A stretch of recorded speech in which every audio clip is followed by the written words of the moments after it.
Kebakaran melanda lahan ilalang seluas 2.000 meter persegi di Kampung Cihonje, Desa Wargaluyu, Kecamatan Arjasari, Kabupaten Bandung, Jawa Barat, Rabu malam.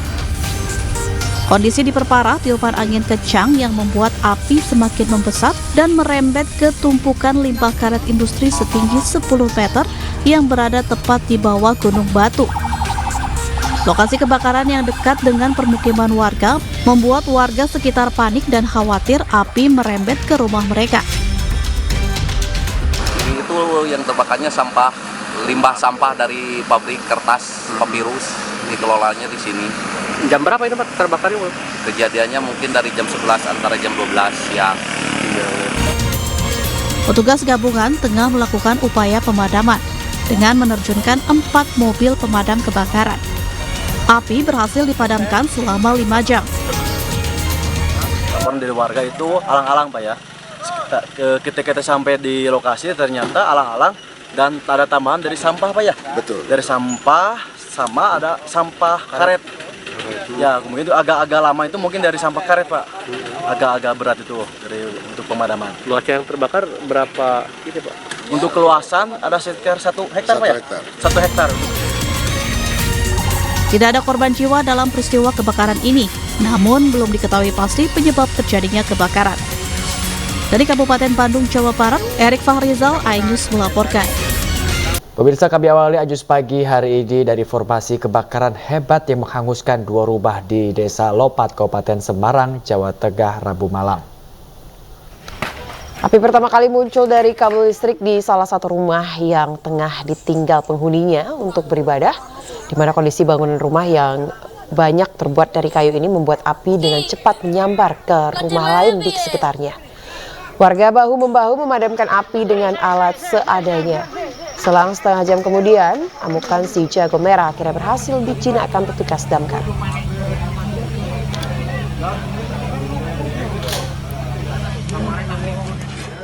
Untuk menurut keterangan dari saksi, diketahui ada percikan api dari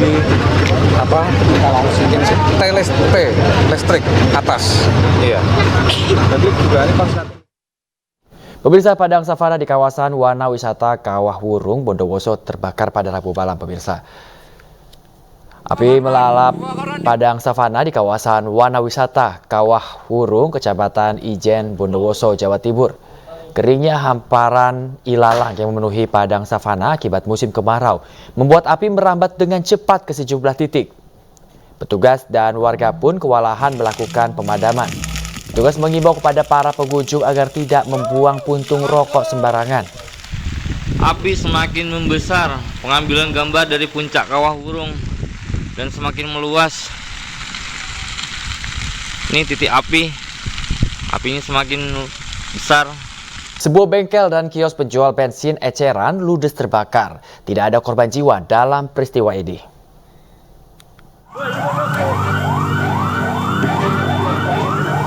Kobaran api dengan cepat membakar seluruh bangunan bengkel dan kios penjualan bensin eceran di Jalan Raya Matraman, Jakarta Timur, Rabu siang. Akibatnya 1 unit sepeda motor yang terparkir ludes terbakar. 10 unit mobil pemadam kebakaran dikerahkan. Petugas yang tiba di lokasi langsung berusaha memadamkan api agar tidak merambat ke lahan parkir dan SPBU yang ada di dekatnya. Diduga kebakaran terjadi saat bensin eceran tumpah dan mengenai api saat menambal ban sepeda motor. Dagang dari bensin eceran itu menuang ke pembelinya. Nah, kemudian luber ke bawah, air mengalir, di sampingnya adalah tukang tambal ban yang sedang menambal. Tak ada korban jiwa dalam peristiwa kebakaran ini. Petugas dari Polsek Matraman yang tiba di lokasi langsung memasang garis polisi. Dari Jakarta, Rizky Falufi, iNews melaporkan.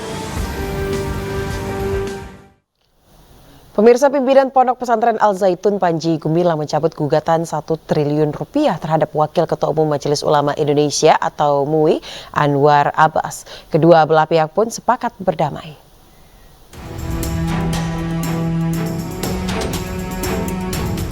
Pimpinan Pondok Pesantren Al-Zaitun Panji Gumilang mencabut gugatan 1 triliun rupiah terhadap Wakil Ketua Umum Majelis Ulama Indonesia atau MUI, Anwar Abbas. Keputusan itu diambil setelah kedua belah pihak menggelar sidang mediasi keempat di Pengadilan Negeri Jakarta Pusat Rabu siang. Namun karena Panji Gumilang ditahan, Wakil Ketua Umum MUI Anwar Abbas pun menemui Panji Gumilang ke Mabes Polri. Menurut Abbas, dengan dicabutnya gugatan itu, kedua belah pihak sepakat untuk berdamai. Yang intinya adalah mencabut gugatan beliau terhadap saya. Jadi berarti saya tidak harus bayar 1 triliun ya. Ya gitu. Karena beliau menggugat cabutannya, saya juga tidak menggugat.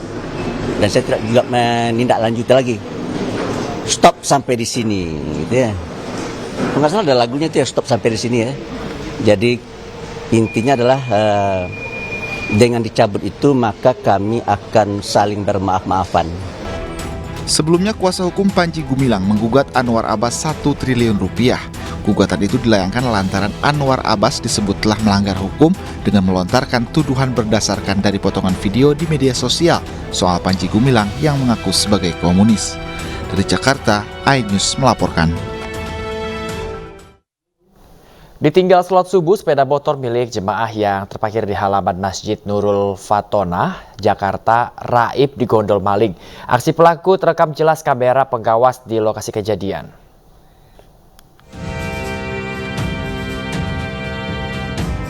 Dalam rekaman kamera pengawas di lokasi kejadian memperlihatkan komplotan pencuri melancarkan aksinya menggondol sepeda motor yang terparkir di halaman Masjid Nurul Fatonah, Jalan Haji Abdurrahman, Ciracas, Jakarta. Sebelum melancarkan aksinya, 2 pelaku menggunakan sepeda motor masing-masing dan berbagi peran. 1 pelaku menunggu di sepeda motor sambil memantau situasi, sedangkan pelaku lainnya melancarkan aksinya. Hanya dalam hitungan detik, sepeda motor Matic milik jemaah masjid raib dibawa kabur usai kuncinya berhasil dijebol. Ini Pak. Ini kalau subuh baru pertama kali ya Pak. Kalau sebelumnya itu biasanya itu maghrib. Korban langsung melaporkan kasus ini ke polisi dan memviralkan aksi pelaku ke sosial media. Dari Jakarta, Rizky Falufi, iNews melaporkan. 2 kelompok warga di Cengkareng, Jakarta Barat pemirsa terlibat tawuran di Jalan Kristal Ujung dan Kali Apuran Rabu malam. Keributan 2 kelompok warga ini juga membuat kebakaran terjadi di area pembuangan sampah yang diduga dibakar secara sengaja oleh 1 kelompok warga, di mana petugas pemadam kebakaran Jakarta Barat yang tiba di lokasi kejadian berupaya memadamkan api agar tidak menjalar ke permukiman warga. Belum diketahui pasti penyebab keributan ini, meski demikian pihak kepolisian yang tiba di lokasi kejadian masih melakukan penjagaan.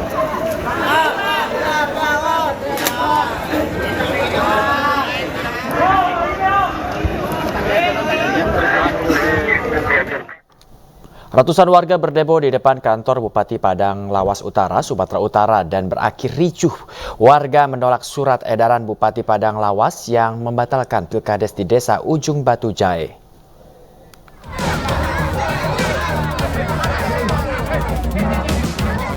Ratusan pendukung salah satu calon kepala desa Ujung Batu Jahe melakukan aksi demo di depan kantor Bupati Padang Lawas Utara.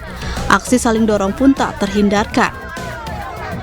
Warga meminta penjelasan terkait surat putusan Bupati Padang Lawas Utara Andar Amin Harahap terkait penundaan tahapan pilkades di Desa Ujung Batu Jahe. Massa juga meminta PJ Kades Ujung Batu dan BPD serta panitia pemilihan Kepala Desa Ujung Batu Jahe yang diduga sebagai dalang pembatalan pilkades di Desa Ujung Batu Jahe dicopot. Massa juga melakukan aksi bakar ban di depan pintu masuk kantor Bupati. Warga kecewa karena Bupati tidak menemui pendemo. Suasana semakin memanas saat massa memblokade jalan lintas Sumatera di depan kantor Bupati. Akibatnya arus lalu lintas mengalami kemacetan. Karena kami merasa terjolimi, karena kami merasa tidak mendapatkan hak demokrasi kami untuk mencalonkan diri sebagai kepala desa di Ujung Batu Jahe. Makanya kami datang ke sini untuk menyampaikan aspirasi kami terkait masalah persoalan yang ada di Desa Ujung Batu Jahe. Massa mengancam bila aspirasi mereka tidak didengarkan, warga Ujung Batu Jahe akan menempuh jalur hukum dan akan melakukan aksi demo yang lebih besar. Dari Padang Lawas Utara, Sumatera Utara, Abdul Rahman, iNews melaporkan. Dua personel Polres Kabupaten Dairi Sumatera Utara dianiaya oleh Kapolres Dairi AKBP RN. Akibatnya keduanya harus dibawa ke rumah sakit.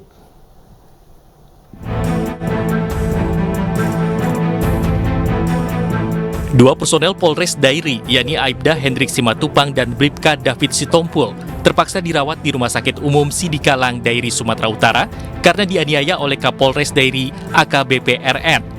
Keduanya terpaksa dirawat karena menderita luka di beberapa bagian tubuh. Penganiayaan terjadi saat korban dan personel lainnya sedang kebersihan, tiba-tiba dipanggil oleh Kapolres dan mendapatkan penganiayaan.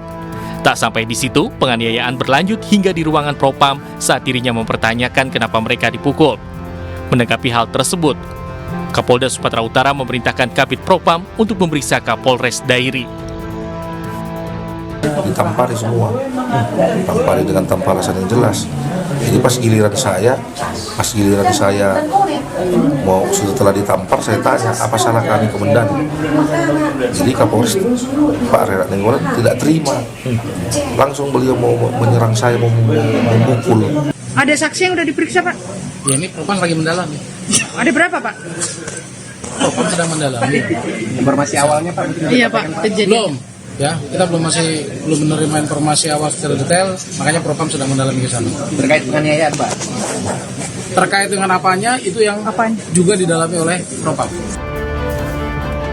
Belum jelas motif penganiayaan ini. Kini kasusnya masih ditangani Propam Polda Sumatera Utara. Dari Medan, Sumatera Utara, Ahmad Ridwan Nasution, iNews melaporkan. Pemirsa, sekelompok massa dari Aliansi 5 Lembaga mendatangi gedung Komisi Pemberantasan Korupsi di kawasan Rasuna Said, Jakarta Selatan pada Rabu siang. Ia massa membawa sejumlah poster serta spanduk untuk mendesak KPK melakukan pemeriksaan terhadap pelaksana harian Gubernur Papua. Aliansi 5 Lembaga mendesak KPK untuk segera memeriksa oknum-oknum yang melakukan tindakan korupsi di tanah Papua. Perwakilan massa juga menyatakan mendukung Menko Polhukam untuk mengevaluasi PLH Gubernur Papua. Proyek yang ada di Papua, kemudian hari mengkaji secara hukum, secara sistematis kita melihat bahwasanya kejahatan dan kanan hidupnya, yang mana dia adalah tangan kanan daripada hukumnya dan pengelolaannya tidak berdasarkan sesuai dengan perundang-undangan. Anak bangsa kita, yang kemudian konon katanya apabila orang hari ini temannya sudah dimasukin kepada di proses hukum, tetapi kemudian menimbah daripada suara-suara rakyat yang dibawa, kemudian kami limpahkan kepada kalian semua. Untuk itu KPK memang indikasi-indikasi tentang adanya korupsi di Papua, kami harapkan Presiden memberi perhatian, juga KPK segera melakukan tugasnya.